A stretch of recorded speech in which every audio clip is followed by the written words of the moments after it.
Murakaza neza mu ijambo ry'uyu munsi riravuga ngo I am the way, the truth and the life. No one comes to the Father except through me.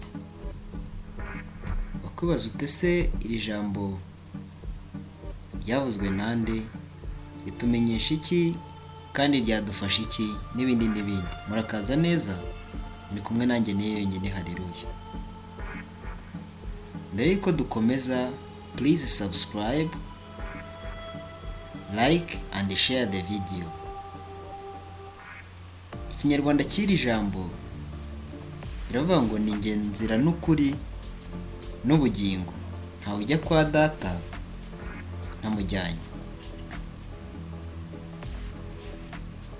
Ese iri jambo ryavuzwe nande? Nta wundi atari Yesu Kristo. Amateka y'umugabo tuzayavuga muri video zacu ziri imbere, ariko uno munsi munyemerere turebe ibihamya by'uko Yesu nk'inzira y'agakiza, Yesu nk'umuhuza w'abantu n'Imana, kandi Yesu nka nyir'ukuri n'ubugingo. Munyemerere duhere kuri Yesu nk'inzira y'agakiza. Nubwo hari imirongo myinshi, turasoma umwe, ibyakozwe n'intumwa ibice 4 umurongo wa 12. Havuga ngo kandi nta wundi agakiza kabonerwamo, kuko ari nta rindi zina munsi y'ijuru ryahawe abantu dukwiriye gukirizwamo. Munyemerere dukomeze. Yesu nk'umuhuza w'abantu n'Imana.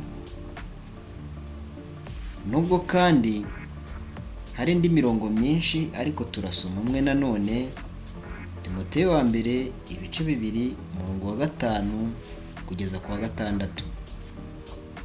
Havuga ngo kuko hariho Imana imwe, kandi hariho umuhuza umwe w'Imana n'abantu, nawe ni umuntu, ari we Yesu Kristo. Munyemerere kandi dukomeze kuri Yesu nka nyir'ukuri n'ubugingo. Turisanga muri Yohana ibice 10 umurongo wa 10. Havuga ngo ariko njyeweho nazanywe no kugira ngo zibone ubugingo, ndetse ngo zibone bwinshi. Wakubaza ute se iri jambo ritumariye iki? Icya mbere, kubwiriza ubutumwa bwiza ushikamye. Icya kabiri, abandi mu gukurikira Yesu no kwizera ibitangaza bye, ko nawe yabigukorera.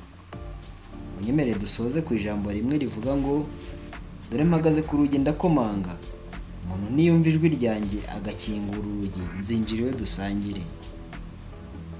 Mugire ibihe byiza.